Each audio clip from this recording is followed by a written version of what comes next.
If you are saying right now with a straight face that the AEW product is better than the WWE product, you're just a liar.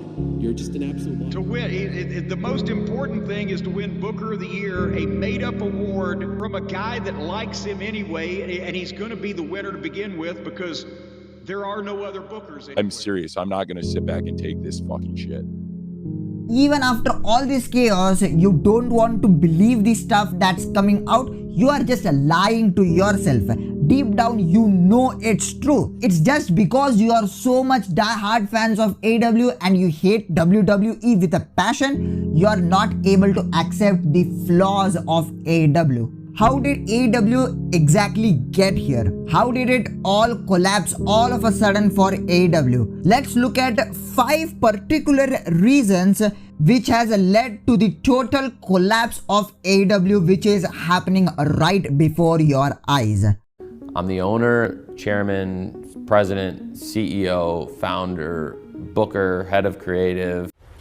Wait a minute! Head of creative. Reason number 1 is Tony Khan taking control. It all began in October of 2021. Yes, 1 year back.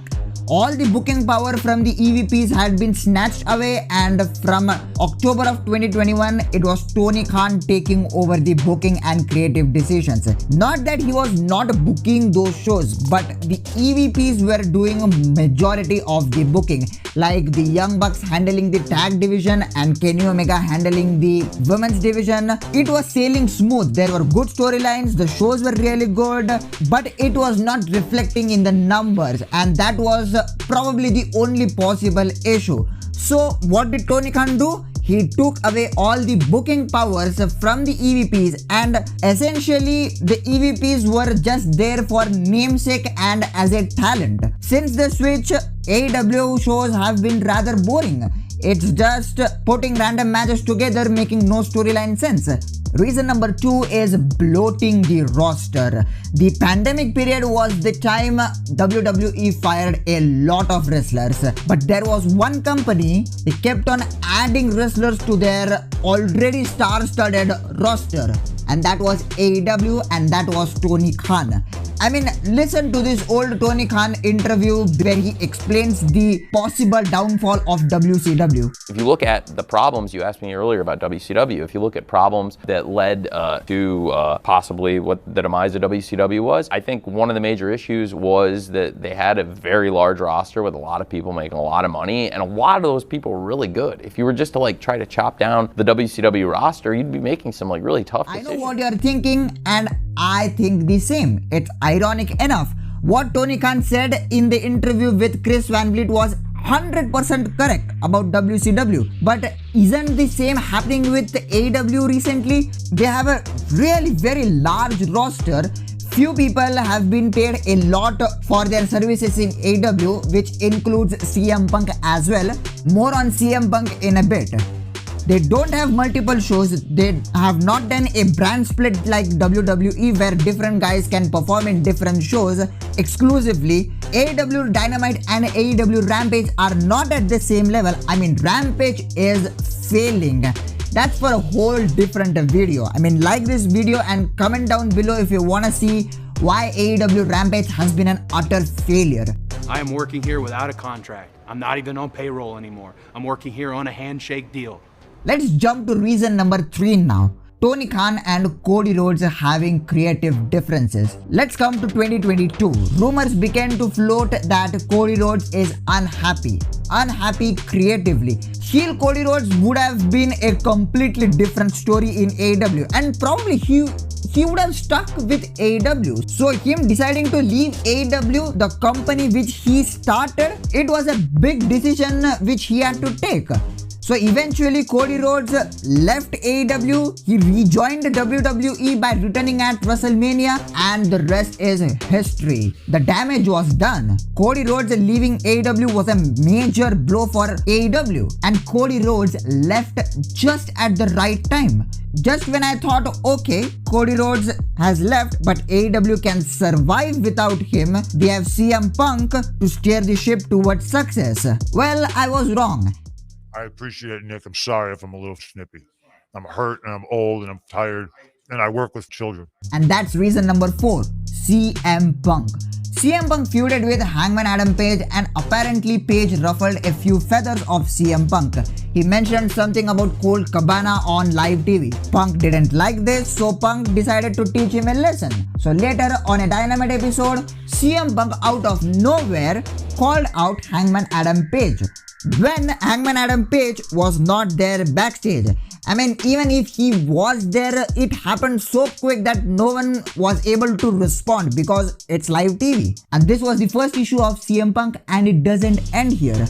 After winning the world title against Jon Moxley at AEW All Out, CM Punk just blasted everyone he had beef with in AEW. This includes Hangman Adam Page, the EVPs of AEW, Kenny Omega and the Young Bucks, Colt Cabana. He even gave subtle references about MJF, and probably that was the final nail in the coffin. Again, just when things were back on track with Jon Moxley winning the AEW title and Chris Jericho winning the ROH title, and Jericho and Bryan together trying to push Daniel Garcia, the Andrade and Sammy Guevara war began. Reason number 5, the Twitter war turns into a real backstage fight. This Andrade vs Sammy situation started as a Twitter feud, but it turned into a real backstage fight. They traded shots at each other, and when they met at backstage, a fight broke out. The result? Andrade was sent home. His match against Preston Vance of the Dark Order, which was Mask vs Career, was called off, and Sammy Guevara, what happened to him? He wrestled in the main event of Dynamite that week, and guess what? He pinned Daniel Garcia for the win. The crowd didn't like this at all. If Andrade was sent home, then why was Sammy Guevara not sent home? Aren't both at fault at the same time? And I'm damn serious when I say this. The locker room management of AEW is just abysmal. Who the fuck is the locker room leader? Who is that calming figure who sorts everything out when a fight breaks out? It sure ain't Chris Jericho, that's for sure. Where are these OG veterans of the business in all of this backstage nonsense? What's the point of having these guys?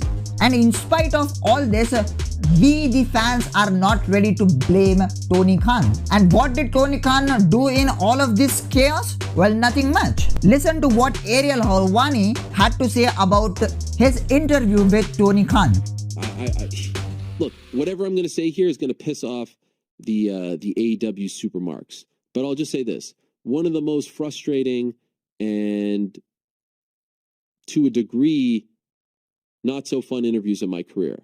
Because, as you may have seen, he didn't want to answer anything. Now, look, like, you're going to come on and promote X, Y, and Z. Great. And I'll play that dance with you. And I did at the beginning. But you got to give us something.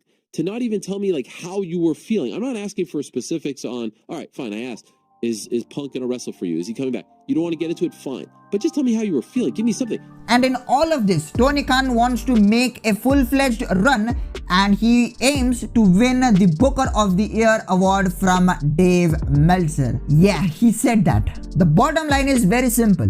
We should blame Tony Khan as well. Blame him for not managing properly enough. He kind of took everything into his own hands, but he had his hand full. The ticket sales for AEW has taken a steep drop since WWE was taken over by Triple H. AEW's main mouthpiece, Dave Meltzer himself, admitted that AEW is nothing but a roster with WWE hotshot guys for a rating. I will leave the video right there.